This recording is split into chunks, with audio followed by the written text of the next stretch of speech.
Welcome everyone. Today we'll discuss about the structure of cell wall.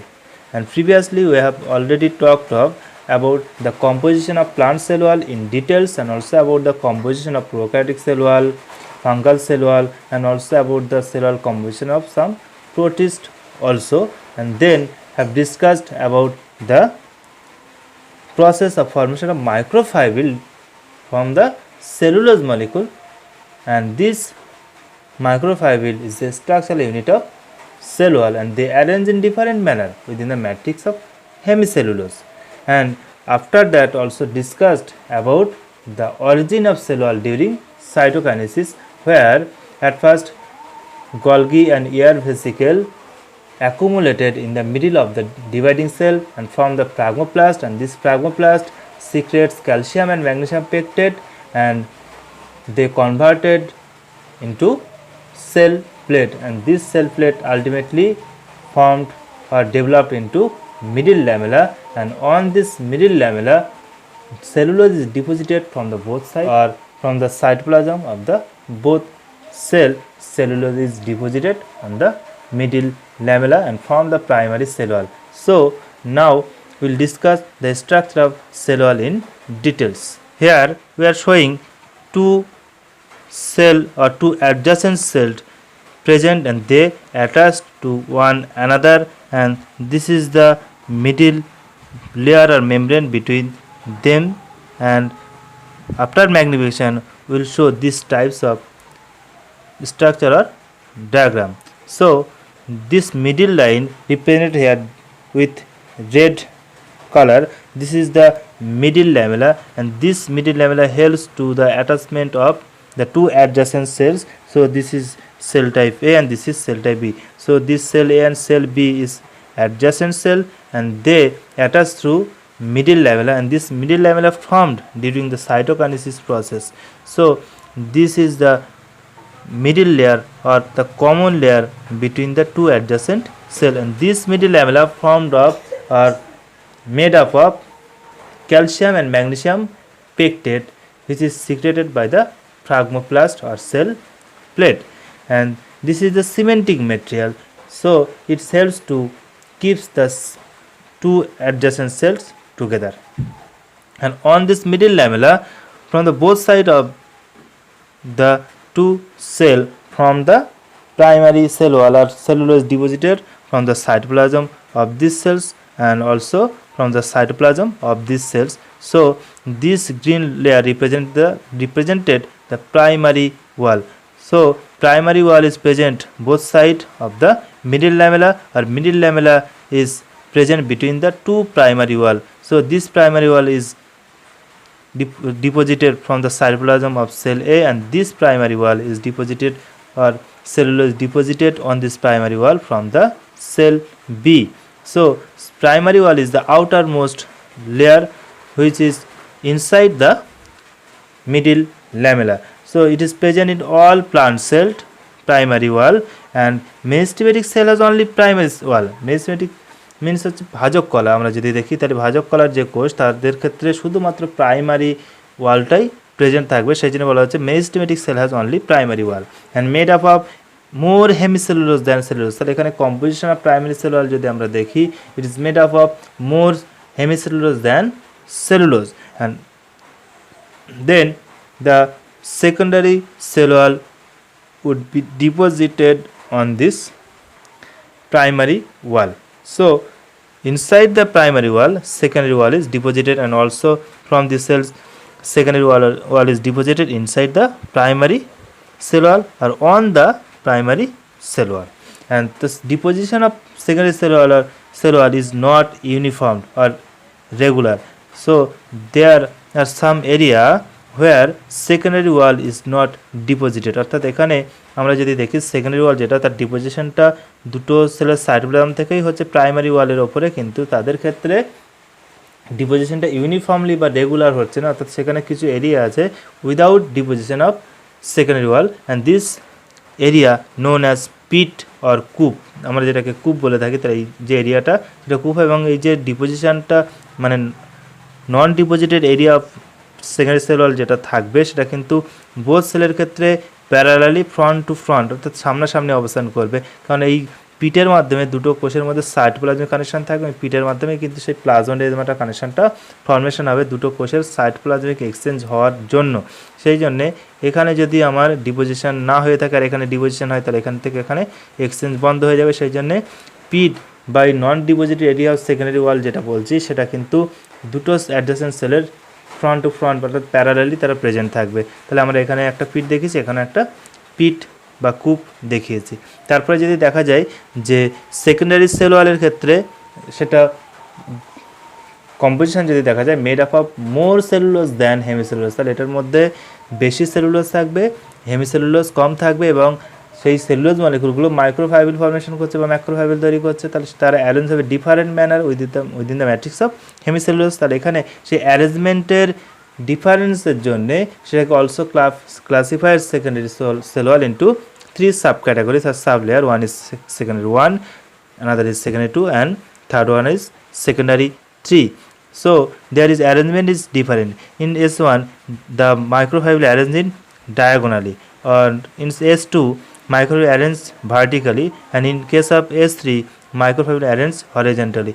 So they all the layer or S1 S2 S3 made up of cellulose, more cellulose, less hemicellulose, but the arrangement is different within the matrix of hemicellulose. So we classified them into S1 S2 and S3, and in certain cell there will be deposition of tertiary cell wall we can found, but কিছু কোষের ক্ষেত্রে tertiary sell ওয়ালও formation হতে পারে, এবং সেখানে যদি দেখা যায় তাহলে সেটাও ইরেগুলারভাবে ফর্মেশন, এখানে গ্রিন কালার দিয়ে রিপ্রেজেন্ট করা হচ্ছে, এটাও গ্রিন কালার দিয়ে রিপ্রেজেন্ট করা হচ্ছে। তাহলে সেল এর ক্ষেত্রে যদি দেখা যায় তাহলে এই কোষের সাইটোপ্লাজম থেকে সেকেন্ডারি ওয়ালের ওপরে ডিপোজিশন হবে, এবং বি সেলের ক্ষেত্রেও বি সেলের সাইটোপ্লাজম থেকে সেই র মেটেরিয়ালগুলো সেকেন্ডারি সেল ওয়ালের উপরে যখন ডিপোজিশন হচ্ছে তাহলে সেখানে টার্সারি সেল ওয়াল ফর্মেশন হবে। তাহলে টার্সারি সেল ওয়াল যদি দেখা যায় তাহলে inner most layer of cell ওয়াল, অর্থাৎ সেল ওয়ালের একদম ভিতরের প্রাচীর যদি দেখি সেটা টার্সিয়ারি, মিডিলে যদি দেখা যায় সেকেন্ডারি, এবং আউটার মোস্ট হচ্ছে প্রাইমারি, এবং দুটো অ্যাডজাসেন্ট সেলের মিডিলে থাকবে আমাদের সেই মিডিল ল্যামেলা, সেই সিমেন্টিক মেটেরিয়াল যেটা ক্যালসিয়াম ম্যাগনেসিয়াম পেকটের দ্বারা তৈরি। তারপরে যদি দেখা যায় তাহলে সেইখানে যে টার্সিয়ারি সেল ওয়াল ফর্মেশন হচ্ছে, তাহলে টার্সিয়ারি লেয়ার যে বা টার্সিয়ারি ওয়াল যেটা আছে সেটা কিন্তু মেনলি লিগনিন আর জাইলান দ্বারা ফর্মেশন হয়, এবং সেই জন্য সেটা ওয়াটার এবং গ্যাস ইমপারমেবল হয়ে থাকবে, অর্থাৎ এর মধ্যে জল গ্যাস পাস করতে পারবে না।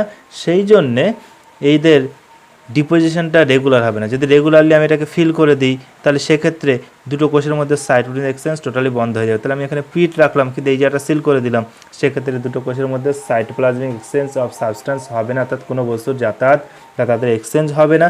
সেক্ষেত্রে দুটো সেল ডাই হয়ে যাবে, অর্থাৎ দুটো সেলই মারা যাবে। তাহলে সেই জন্য বলা হচ্ছে যেখানে ডিপোজিশনটা ইরেগুলার হবে এবং জাইলান দিয়ে ফর্মেশন হবে, ফলে সেটা ইমপারমিয়েবল হয়ে যাবে।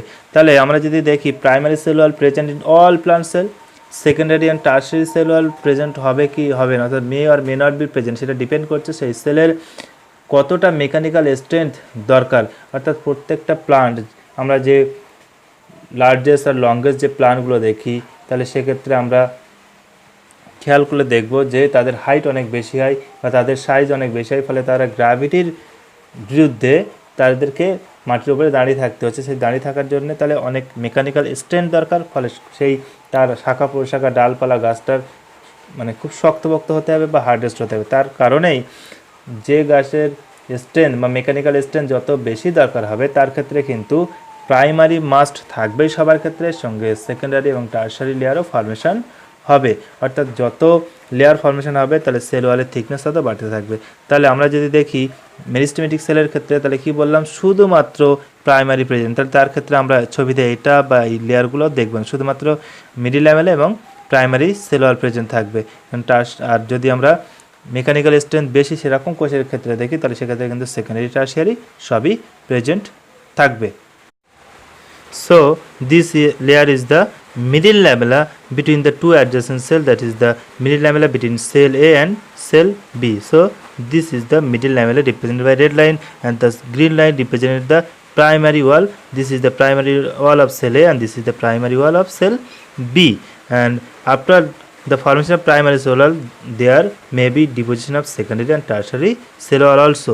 So this is the secondary cell wall of cell B and this is secondary cell wall of cell A, and then tertiary may be formed. So this green line represented the tertiary cell wall, but the deposition of secondary and tertiary cell wall would be irregular, or they not deposited uniformly for formation of peat through his plasmodesmatal connection for exchange of substance between the two adjacent cell. And then the plasma membrane is represented here with red line. So this is the cell wall of cell B, and this is the cell wall of cell A, and after the plasma membrane is present. So cell wall is the outermost layer of plasma membrane, অর্থাৎ কোষপর্দার বাইরের দিকে অবস্থিত যে thick rigid protective layer থাকে তাকে আমরা cell wall বা কোষ প্রাচীর বলেছিলাম। তাহলে সেটা কি মিডিল ল্যামেলার যেটা তৈরি, দুই পাশে প্রাইমারি সেল ওয়াল থাকবে, তারপরে সেকেন্ডারি বা টার্সিয়ারিটা থাকবে কি থাকবে না সেটা ডিপেন্ড করছে তার কতটা রিজিডিটি বা তার মেকানিক্যাল স্ট্রেন্থ কতটা দরকার তার উপর ডিপেন্ড করে তারপরে আমাদের প্লাজমা মেমব্রেন প্রেজেন্ট থাকছে। তাহলে এখানে যে মিডিল ল্যামেলার ব্রেজ বা মিডিল ল্যামেলার ফর্মেশনের সময় কিন্তু ফ্র্যাগমোপ্লাস্ট থেকে ক্যালসিয়াম ম্যাগনেসিয়াম পেকটের সিক্রেট হয়েছিল, এবং প্রাইমারিটাও যখন ওইখানে তৈরি হয়েছে মিডিল ল্যামেলার উপরে সেটা কিন্তু সেই সাইটোপ্লাজম থেকে বোথ সেলের সাইটোপ্লাজম থেকে কিন্তু সেই ডিপোজিশনটা হয়েছে। সেকেন্ডারিও কিন্তু যখন ডিপোজিশন হয় সেটাও সেই সাইটোপ্লাজম থেকে র মেটেরিয়ালগুলো এখানে ডিপোজিটেড হয়েছে। তাহলে প্রাইমারিটার থিকনেস কম, সেকেন্ডারি থিকনেস অনেক বেশি। প্রাইমারিটা মোর হেমিসেলুলোজ লেস সেলুলোজ দ্বারা তৈরি, এবং সেকেন্ডারিটা মোর সেলুলোজ লেস হেমিসেলুলোজ দ্বারা তৈরি। সঙ্গে এখানে লিগনিন সুবিরিন ডিপোজিশনও দেখা যেতে পারে। একই সঙ্গে টার্সারিতে আমরা যদি দেখি তাহলে সেখানে বেশি বেশি করে লিগনিন বা জাইলান থাকবে, ফলে সেটা অনেক বেশি হার্ড রেস্ট হয়ে যাবে। ফলে যত লেয়ার ডিপোজিশন বেশি হতে থাকবে প্রাইমারি সেকেন্ডারি টার্সারি, সেক্ষেত্রে সেল ওয়ালের থিকনেস তত বাড়তে থাকবে। তাহলে এই হচ্ছে আমাদের স্ট্রাকচার অফ সেল ওয়াল। এবার তাহলে আমরা ব্রিফ ডিসক্রিপশন দেখে নিই প্রত্যেকটা লেয়ার সম্পর্কে। সো সেল ওয়ালের কম্পোনেন্টসগুলো যদি দেখি তাহলে আমরা প্রাইমারি ওয়াল পাবো। তাহলে primary wall present in all plant cell, তাহলে সমস্ত উদ্ভিদ কোষে থাকবে। Meristematic cell has only primary cell. ভাজক করার কোষ যেহেতু তাদের ডিভিশন করতে হবে, বিভাজন করতে হবে, সেই জন্য সেক্ষেত্রে শুধুমাত্র প্রাইমারি সেল ওয়াল থাকবে, তাদের সেকেন্ডারি টার্সিয়ারি থাকবে না। And made up of more hemicellulose and less hemicellulose, তাহলে তারা বেশি বেশি হেমিসেলুলোজ তৈরি, লেস সেলুলোজ দ্বারা তৈরি। এবং outer most layer inside the middle lamella, তাহলে আমরা দেখুন দুটো অ্যাডজাসেন্ট সেলের মধ্যে মিডিল ল্যামেলা থাকছে, তারপর আমাদের প্রাইমারি সেল ওয়াল থাকছে, সেই জন্য বলছে আউটার মোস্ট লেয়ার। তাহলে এটা সব থেকে বাইরের লেয়ার কোষ প্রাচীরের, কিন্তু inside middle lamella, middle lamellar ভিতর সাইডে থাকবে। এবং তারপরে যদি আমরা আসি তাহলে secondary cell wall, secondary cell wall deposited inside the primary cell ওয়াল। তাহলে এর পরে যতগুলো লেয়ার ফরমেশন হবে সেটা কিন্তু ইনসাইড সেল হবে, সেই জন্য বলছে ডিপোজিটেড ইনসাইড দ্য প্রাইমারি ওয়াল, অর্থাৎ প্রাইমারি ওয়ালের ভিতরের দিকে ডিপোজিশন হবে। দেয়ার ডিপোজিশন ইজ নট ইউনিফর্ম, আগেও বলেছি, তাহলে ইউনিফর্মলি ডিপোজিটেড হবে না, কারণ পিট ফরমেশন করতে হবে। And deposited in three sub layer, one is S1, another S2, and third one is S3. Only difference between S1 and S2 and S3 is the arrangement of cellulose. তাহলে আমার সেলুলোজের অ্যারেঞ্জমেন্টের ডিফারেন্সের জন্য কিন্তু তিনটে সাবলেয়ারে ভাগ করেছি। তাহলে অরিয়েন্টেশনটা কেমন হতে পারে, ডায়াগোনাল হতে পারে, ভার্টিক্যাল হতে পারে, অ্যান্ড হরাইজন্টাল হতে পারে। Secondary cell wall is made up of more cellulose and less hemicellulose. তাহলে প্রাইমারি ক্ষেত্রে দেখলাম সেখানে সেলুলোজ কম, হেমিসেলুলোজ বেশি, কিন্তু এখানে সেলুলোজ বেশি, হেমিসেলুলোজ কম। একই সঙ্গে দেখা যাবে যে in this layer there can be deposition of additional substance, যেগুলো আমরা বলেছিলাম যে সেল ওয়াল কম্পোজিশনের মধ্যে অ্যাডিশনাল সাবস্টেন্স সেখানে ডিপোজিশন হতে পারে। তাহলে সেকেন্ডারি সেল ওয়ালে আমরা কিন্তু সেটা দেখবো, লাইক লিগনিন, সুবিরিন আর কিউটিন। তাহলে এখানে সেকেন্ডারি সেল ওয়ালে লিগনিন, সুবিরিন, কিউটিন ডিপোজিশন হতে পারে। And where this wall not deposited from the area call pit, তাহলে যেখানে সেকেন্ডারি সেল ওয়ালের ডিপোজিশনটা এখানে হয়নি, আমরা এখানে সিম্পলি ছবিটাকে রিপ্রেজেন্ট করেছি। তাহলে এখানে মিডিল ল্যামেলা, এটা হচ্ছে প্রাইমারি সেল ওয়াল, এবং এটা হচ্ছে দুটো কোষের সেকেন্ডারি সেল ওয়াল। এবং এই এরিয়াগুলো দেখো যেখানে সেকেন্ডারি সেল ওয়ালের ডিপোজিশন হয়নি, তাহলে এখানে আমরা সেমভাবে দেখেছি। তাহলে মিডিল ল্যামেলার প্রাইমারি সেল ওয়াল এবং এখানে সেকেন্ডারি সেল ওয়াল ডিপোজিশন হয়েছে, কিন্তু এই যে গ্যাপ এরিয়াগুলো সেকেন্ডারি সেল ওয়াল ডিপোজিশন হয়নি, অর্থাৎ সেখানে পিট ফর্মেশন। তাহলে এখানে পিট ফর্মেশন হয়েছে, যেখানে আমাদের পিট ফর্মেশন করেছে। তাহলে সেই জন্য বলছে where this wall not deposited from a area call pit through his exchange of substances takes place, তাহলে যার মাধ্যমে দুটো কোষের মধ্যে সাইটোপ্লাজমিক এক্সচেঞ্জ ঘটবে, তাহলে এটার মাধ্যমেও ঘটবে, এটার মাধ্যমেও ঘটবে। And primary wall and middle lamella form the pit membrane, তাহলে আমরা যদি দেখি তাহলে এই যেখানে পিট ফর্মেশন হয়েছে, তাহলে এখানে মিডিল ল্যামেলা কন্টিনিউয়াসলি প্রেজেন্ট এবং প্রাইমারি সেল ওয়াল দুই পাশে প্রেজেন্ট, এবং হচ্ছে এরা পারমিয়েবল বা ভেদ্য, সেই জন্য এইটা দুটো পিটের বা দুটো সেলের মাঝখানে এখানে যেহেতু গ্যাপ আছে, তাহলে এই পিটের মাঝখানে এরা মেমব্রেনের মতন অবস্থান করছে, সেই জন্য এটাকে বলা হচ্ছে পিট মেমব্রেন। তাহলে মিডিল লেভেল অ্যান্ড বোথ সাইডে প্রাইমারি ওয়াল একত্রিতভাবে আমাদের এখানে কি ফর্মেশন করেছে, পিট মেমব্রেন। এবার যদি আমরা দেখি তাহলে পিট দুটো টাইপের হবে, একটা হচ্ছে সিম্পল পিট, একটা হচ্ছে বর্ডার পিট। তাহলে যখন দুটো কোষের ক্ষেত্রে পিটটা সেম ডায়ামিটার হবে এবং ফ্রন্ট টু ফ্রন্ট প্রেজেন্ট থাকবে মাস্ট, সেক্ষেত্রে মানে মুখোমুখি অবস্থান করতেই হবে, নাহলে এক্সচেঞ্জ হওয়া সম্ভব হবে না। সেক্ষেত্রে যদি দেখা যায় তাহলে এখানে পিটটার ডায়ামিটারটা বোথ সেলের ক্ষেত্রে যদি সেম থাকে সেক্ষেত্রে বলা হচ্ছে সিম্পল পিট। এবং এটা হচ্ছে ক্যারেক্টারিস্টিক ফিচার্স অফ অ্যাঞ্জিওস্পার্ম, অর্থাৎ গুপ্তবীজীদের ক্ষেত্রে এই বিশেষ বৈশিষ্ট্য যে তাদের সিম্পল পিট দেখা যাবেই যাবে। তারপরে যদি আমরা দেখি বর্ডার পিট, তাহলে বর্ডার পিটের ক্ষেত্রে ডিফারেন্স কোথায়, তাহলে এখানে সেকেন্ডারি ওয়ালের ডিপোজিশন হয়নি কিন্তু পিট ফর্মেশন হয়েছে, শুধু ডিফারেন্স এই জায়গাটাতে যে পিটের ডায়ামিটারটা ডিফারেন্স। তাহলে পিটের বেসটা ক্ষেত্রে যদি দেখা যায় তাহলে বেসের ডায়ামিটারটা অনেকটা বেশি, অনেকটা ফানেলের মতন, কিন্তু বেসের মানে এন্ডে যদি দেওয়া যায় তাহলে সেটা কী হচ্ছে, ন্যারোয়ার হয়ে যাচ্ছে। তাহলে অপর সেলের ক্ষেত্রে যদি দেখা যায় তার হচ্ছে পিটের বেসটা অনেক ব্রড, কিন্তু তার এন্ডে যত দেওয়া যাবে তাহলে ন্যারোয়ার হয়ে যাচ্ছে।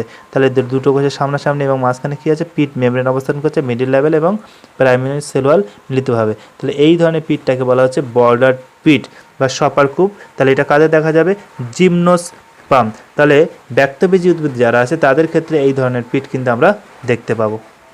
Secondary cell wall found in all permanent cell like parenchyma, collenchyma. তাহলে আমরা মেরিস্টেমেটিক সেলের ক্ষেত্রে যদি দেখি সেখানে শুধুমাত্র প্রাইমারি সেল ওয়াল প্রেজেন্ট, কিন্তু যখনই আমরা পার্মানেন্ট সেলের ক্ষেত্রে অর্থাৎ স্থায়ী কলাতে যাব, তাহলে স্থায়ী কোষ যখন যাব তাহলে ভাজক কলার কোষ আর স্থায়ী কলার কোষ, তাহলে সেই স্থায়ী কলার কোষের ক্ষেত্রে যদি দেখা যায় পার্মানেন্ট সেলে তাহলে প্যারেনকাইমা, কোলেনকাইমা, তাহলে তাদের ক্ষেত্রে আমরা তাহলে সেকেন্ডারি ওয়াল ডিপোজিশনটা দেখতে পাবো। Next tertiary wall and present in certain cell which needs extra mechanical strength to support. তাহলে যেসব কোষের ক্ষেত্রে এক্সট্রা মেকানিক্যাল স্ট্রেংথ দরকার হয় সাপোর্টের জন্য, তাহলে তাদের ক্ষেত্রেই শুধুমাত্র তাহলে সেই নির্দিষ্ট কোষগুলোতে টার্সারি সেল ওয়াল প্রেজেন্ট থাকবে। And present inside the secondary wall, যখনই ডিপোজিশন হবে ইনসাইড হবে বলেছি, তাহলে সেই জন্য present inside the secondary wall and the deposition of this layer is not uniform. তাহলে সেকেন্ডারি সেল ওয়ালের মতন এদেরও কিন্তু ডিপোজিশনটা ইউনিফর্মলি হবে না, অর্থাৎ সেখানে গ্যাপ প্রেজেন্ট থাকবে। And this layer have the deposition of lignin or xylan. তাহলে এখানে মেনলি জাইল্যান্টের ডিপোজিশন দেখা যায়, তার ফলে সেটা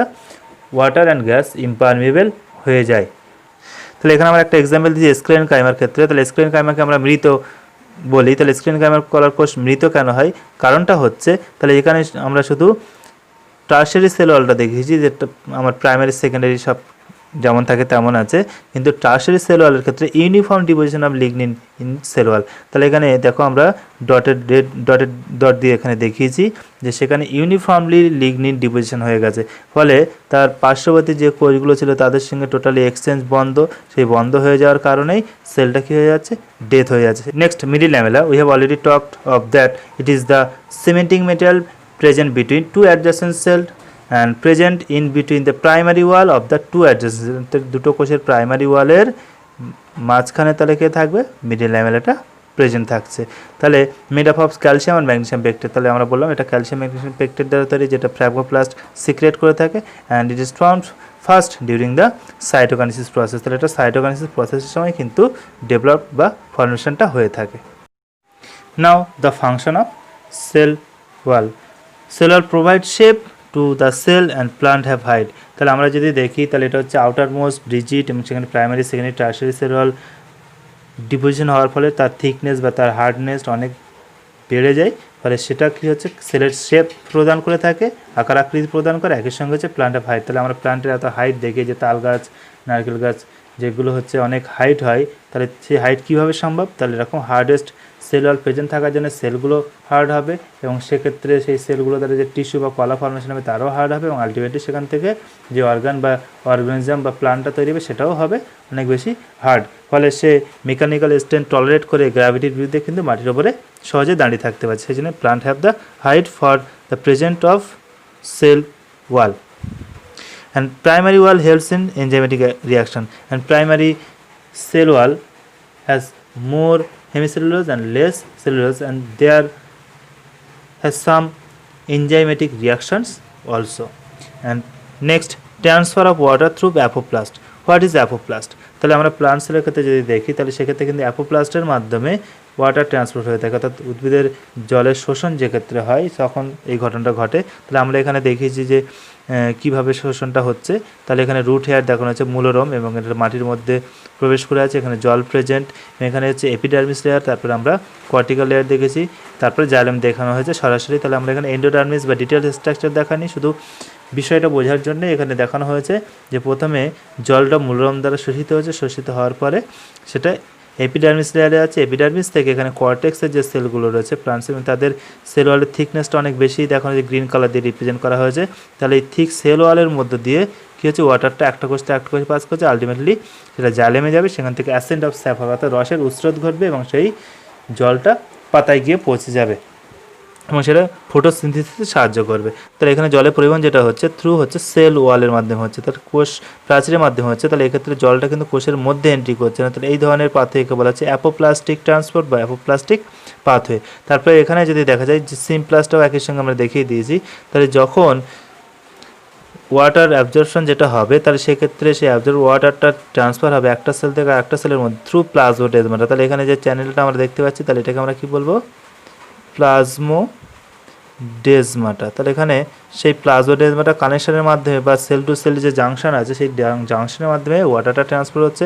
তাহলে এখান থেকে জলটা একটা কোষের মধ্যে এন্ট্রি করে, সেখান থেকে প্লাজমোডেজমাটার মধ্যে নেক্সট সেলের মধ্যে এন্ট্রি করছে। তাহলে এখানে কিন্তু সেলের মধ্যে এন্ট্রি না করেই আমাদের কি হচ্ছে, ওয়াটারটা ট্রান্সপোর্ট হচ্ছে, কিন্তু এখানে সেলের মধ্যে এন্ট্রি করার পর ওয়াটার ট্রান্সপোর্ট হচ্ছে, সেই জন্য বলা হচ্ছে এটাকে আমার সিমপ্লাস্টিক পাথওয়ে। তাহলে এটা অ্যাপোপ্লাস্টিক, এটা হচ্ছে সিমপ্লাস্টিক। তাহলে অ্যাপোপ্লাস্টিক ট্রান্সপোর্টে সাহায্য করছে কি আমাদের সেল ওয়াল, সেই জন্য অ্যাপোপ্লাস্টিক ট্রান্সপোর্ট বলা হচ্ছে transport of water through cell wall without entering into the cell. তাহলে এখানে ট্রান্সপোর্ট হচ্ছে ওয়াটার কিন্তু সেলের মধ্যে প্রবেশ না করেই। আর সিমপ্লাস্টিক বলছে ট্রান্সপোর্ট অফ ওয়াটার থ্রু প্লাজমোডেজমাটা, তাহলে সেটাকেই বলা হচ্ছে সিমপ্লাস্টিক পাথওয়ে। আরও যদি দেখা যায় কিউটিন অ্যান্ড সুবেরিন যদি দেখা যায় prevents loss of water and lignin gives extra mechanical strength. তাহলে লিগলিন ডিপোজিশন যদি হয় তাহলে সেক্ষেত্রে সেল ওয়ালের স্ট্রেংথ বা মেকানিক্যাল স্ট্রেংথ অনেক বেশি হয়, সে সাপোর্ট করতে সাহায্য করে সেলকে। আর যদি দেখা যায় কিউটিন আর সুবেরিন এরা ওয়াটার লসটাকে প্রিভেন্ট করে। যেমন আমরা যদি দেখি যে জিরোফাইট যারা তারা জঙ্গল উদ্ভিদ, তাহলে তারা শুষ্ক পরিবেশে জন্মায়, ফলে তাদের ক্ষেত্রে মূলগুলো গভীরে যাচ্ছে, কিন্তু ট্রান্সপিরেশন বা বাষ্পমোচনের সাহায্যে তাদের ওয়াটার লস হবে। ফলে তাদের পাতার যে কিউটিক্যাল আমরা বলি, সেই কিউটিক্যাল আবরণটা কিন্তু কিউটিন দ্বারা তৈরি। তাহলে এই কিউটিন ডিপোজিশন কোথায় হয়েছে, সেল ওয়ালে হয়েছে। তাহলে এই কিউটিনটা মোম জাতীয় বা ওয়াক্সি সাবস্টেন্স হওয়ার ফলে তাহলে সেটা ওয়াটার লসটাকে প্রিভেন্ট করতে পারে। তাহলে এই হচ্ছে আমাদের সেল ওয়ালের ফাংশন। আশা করি সবার detail structure of cell wall and functions clear হয়েছে। Thank you so much.